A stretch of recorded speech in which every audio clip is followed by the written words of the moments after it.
Ang usapin tungkol sa magiging susunod na destinasyon ni Jonathan Kuminga ay lalo pang umiinit matapos lumabas ang panibagong ulat na may isa na namang koponan ang nagpahayag ng interes na kunin ang batang forward.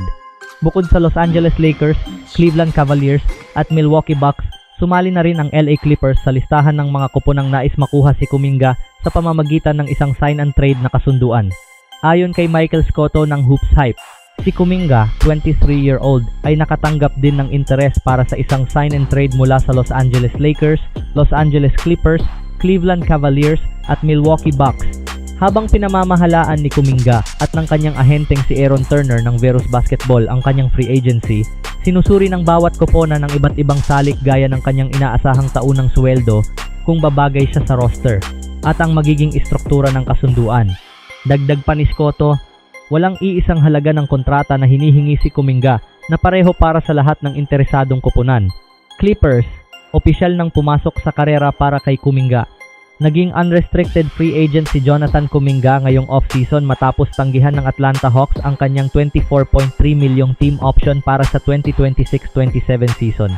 Sinimulan ni Kuminga ang 2025-26 season sa Golden State Warriors, ngunit kalaunan ay na-trade siya sa Hawks matapos ang matagal na hindi pagkakasundo ng magkabilang panig na umabot hanggang sa trade deadline. Bagamat hindi pa ganap na naipapakita ni Kuminga ang kanyang buong potensyal, nananatili siyang isa sa mga pinakainaabangang batang forward sa NBA dahil sa kanyang athleticism, kakayahang dumepensa, at mataas na potensyal na lalo pang umunlad. Maraming salik ang isa sa alang-alang, hindi lamang ang laki ng kontrata ang pinag-uusapan sa negosasyon. Mahalaga rin kung saan siya mas babagay bilang manlalaro, gaano kalaki ang kanyang magiging papel sa koponan, at kung paano mabubuo ang isang posibleng sign and trade deal. Para sa Clippers, ang pagpasok nila sa karera para kay Kuminga ay nagpapakita ng kanilang hangaring palakasin pa ang kanilang lineup sa pamamagitan ng pagdaragdag ng isang batang forward na may malaking upside. Gayunpaman, hindi lamang si Kuminga ang kanilang tinitingnan.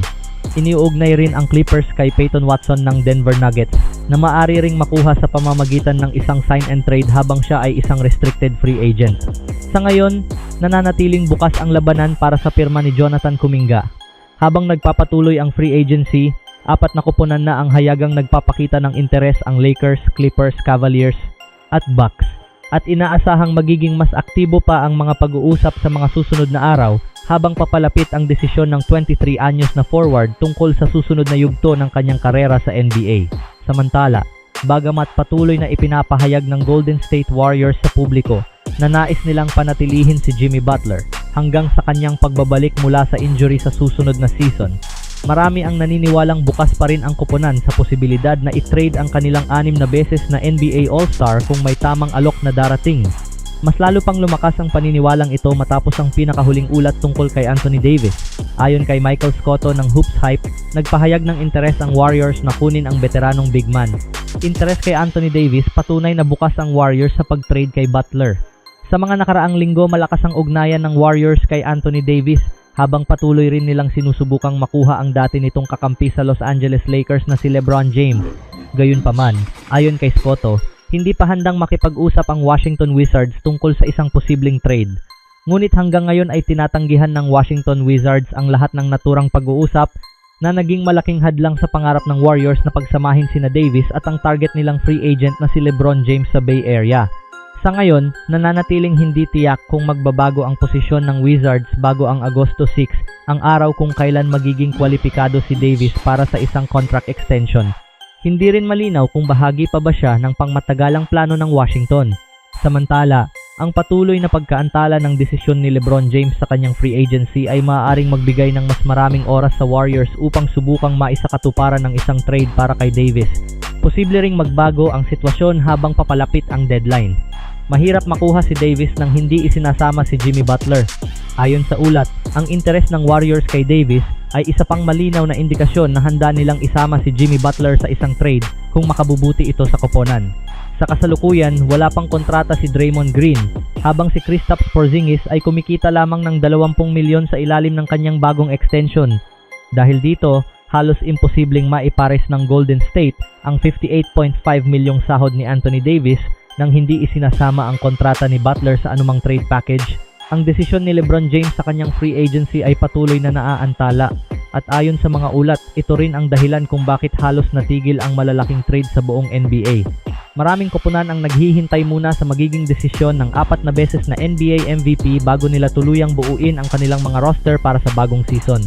Ayon sa mga pinakahuling ulat, hiniling umano ni NBA Commissioner Adam Silver sa kampo ni LeBron na magpasya na sa lalong madaling panahon upang maipagpatuloy ng liga ang normal nitong operasyon, kabilang ang pagbuo ng opisyal na schedule ng mga laro. Gayunpaman, lumalabas na may mas malalim pang dahilan kung bakit hindi pa rin nagpapasya si James. Naghihintay si LeBron kung sino ang makakakuha kina Kyrie Irving o Anthony Davis. Ayon kay Kevin O'Connor, senior NBA reporter ng Yahoo Sports, may lumalakas na paniniwala sa loob ng liga na sadyang pinapatagal ni LeBron ang kanyang desisyon upang makita kung may alinman sa mga koponang interesado sa kanya ang makakakuha ng isa sa kanyang dating championship teammates Kyrie Irving o Anthony Davis.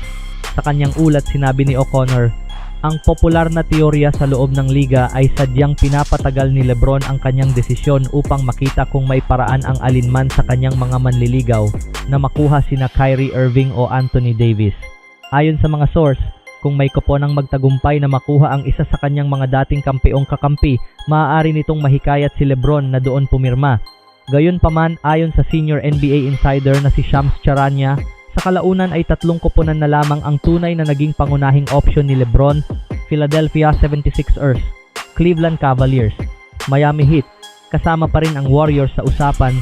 Bukod sa 3 nabanggit, iniulat ding naniniwala ang Golden State Warriors na mayroon pa rin silang pagkakataong makuha si LeBron, ngunit may isang malaking hadlang. Ayon sa mga ulat, kapwa ang Warriors at Cavaliers ay hindi handang isugal ang kanilang mahahalagang draft picks upang makuha si Anthony Davis sa isang trade. Dahil dito, lumalabas na hindi rin interesado si LeBron na lumipat sa Washington kahit pa nangangahulugan iyon ng muling pakikipaglaro kay Davis. Maaaring walang desisyon hanggang August 6. Malawak ang paniniwala sa paligid ng NBA na hindi muna mag-aanunsyo ng kanyang desisyon si LeBron bago ang Agosto 8, ang araw kung kailan magiging eligible si Anthony Davis para sa extension. Hanggang sa panahong iyon, mananatiling bukas ang iba't ibang posibilidad.